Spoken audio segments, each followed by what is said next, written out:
ನಮಸ್ಕಾರ ಸ್ನೇಹಿತರೆ. ಇವರನ್ನು ಯಾರೂ ಸುಲಭವಾಗಿ ಕಡೆಗಣಿಸಲು ಸಾಧ್ಯವಿಲ್ಲ.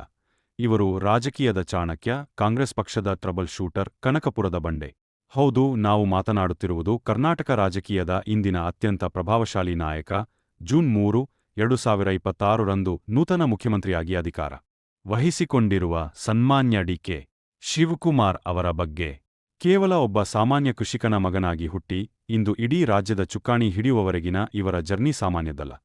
ಇವತ್ತಿನ ವಿಡಿಯೋದಲ್ಲಿ ನಾವು ಡಿ.ಕೆ.ಶಿ ಅವರ ಸಂಪೂರ್ಣ ಜೀವನ ಚರಿತ್ರೆ ಮತ್ತು ರೋಚಕ ರಾಜಕೀಯ ಹಾದಿಯನ್ನು ತಿಳಿಯೋಣ. ಸ್ಕಿಪ್ ಮಾಡದೆ ಕೊನೆವರೆಗೂ ನೋಡಿ. ದೊಡ್ಡಾಲಹಳ್ಳಿ ಕೆಂಪೇಗೌಡ ಶಿವಕುಮಾರ್ ಅಲಿಯಾಸ್ ಡಿ.ಕೆ. ಶಿವಕುಮಾರ್ ಅವರು ಜನಿಸಿದ್ದು 15 ಮೇ 1962ರಂದು ರಾಮನಗರ ಜಿಲ್ಲೆಯ ಕನಕಪುರ ತಾಲೂಕಿನ ದೊಡ್ಡಾಲಹಳ್ಳಿ ಗ್ರಾಮದಲ್ಲಿ. ತಂದೆ ಕೆಂಪೇಗೌಡ ಮತ್ತು ತಾಯಿ ಗೌರಮ್ಮ.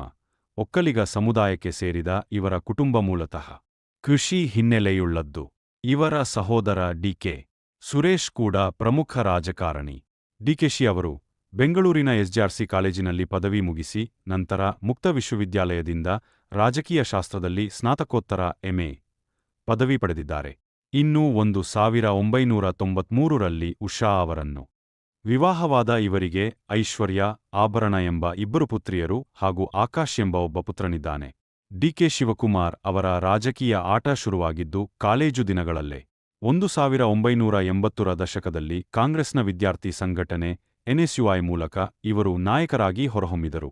ಇವರ ಧೈರ್ಯವನ್ನು ನೋಡಿ 1985ರ ವಿಧಾನಸಭಾ ಚುನಾವಣೆಯಲ್ಲಿ ಕಾಂಗ್ರೆಸ್ ಇವರಿಗೆ ನೇರವಾಗಿ ಅಂದಿನ ದೈತ್ಯ ನಾಯಕ ಎಚ್.ಡಿ. ದೇವೇಗೌಡರ ವಿರುದ್ಧವೇ ಟಿಕೆಟ್ ನೀಡಿತು. ಆ ಚುನಾವಣೆಯಲ್ಲಿ ಸೋತರೂ ಡಿ.ಕೆ.ಶಿ ಹಿಂಜರಿಯಲಿಲ್ಲ.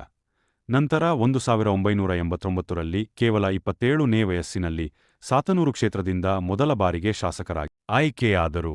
ಅಲ್ಲಿಂದ ಮುಂದೆ ಸತತವಾಗಿ 8 ಬಾರಿ ಶಾಸಕರಾಗಿ ಆಯ್ಕೆಯಾಗಿರುವ ಇವರು ಸೋಲಿಲ್ಲದ ಸರದಾರ ಎನಿಸಿಕೊಂಡಿದ್ದಾರೆ.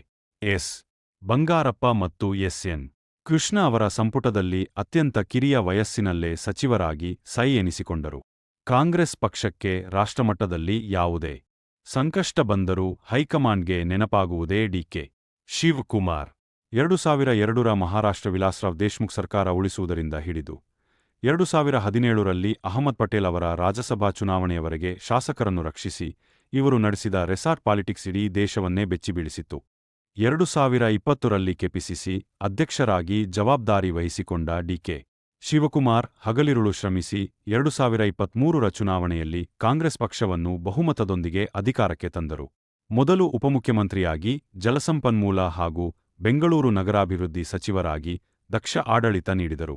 ಕೊನೆಗೆ ತಮ್ಮ ರಾಜಕೀಯ ಚಾಣಕ್ಯತನ ಮತ್ತು ಹೋರಾಟದ ಫಲವಾಗಿ ಇಂದು ಕರ್ನಾಟಕದ ನೂತನ ಮುಖ್ಯಮಂತ್ರಿಯಾಗಿ ಸಿಂಹಾಸನ ಏರಿದ್ದಾರೆ. ದೇಶದ ಅತ್ಯಂತ ಶ್ರೀಮಂತ ರಾಜಕಾರಣಿಗಳಲ್ಲಿ ಒಬ್ಬರಾಗಿರುವ ಡಿ.ಕೆ.ಶಿ ತಮ್ಮ ಆಕ್ರಮಣಕಾರಿ ರಾಜಕೀಯ ಶೈಲಿಯಿಂದಲೇ ಇಂದಿಗೂ ಲಕ್ಷಾಂತರ ಅಭಿಮಾನಿಗಳ ನೆಚ್ಚಿನ ಬಾಸ್. ನಿಮಗೂ ಡಿ.ಕೆ. ಶಿವಕುಮಾರ್ ಅವರ ಹೋರಾಟದ ಬದುಕು ಇಷ್ಟವಾಗಿದ್ದರೆ ಈ ವಿಡಿಯೋವನ್ನು ಲೈಕ್ ಮಾಡಿ ಮತ್ತು ನಿಮ್ಮ ಅಭಿಪ್ರಾಯವನ್ನು ಕಮೆಂಟ್ ಮಾಡಿ. ಇಂತಹ ಮತ್ತಷ್ಟು ಆಸಕ್ತಿದಾಯಕ ವಿಡಿಯೋಗಳಿಗಾಗಿ ನಮ್ಮ ಚಾನೆಲ್ಗೆ ಈಗಲೇ ಸಬ್ಸ್ಕ್ರೈಬ್ ಆಗಿ. ಧನ್ಯವಾದಗಳು.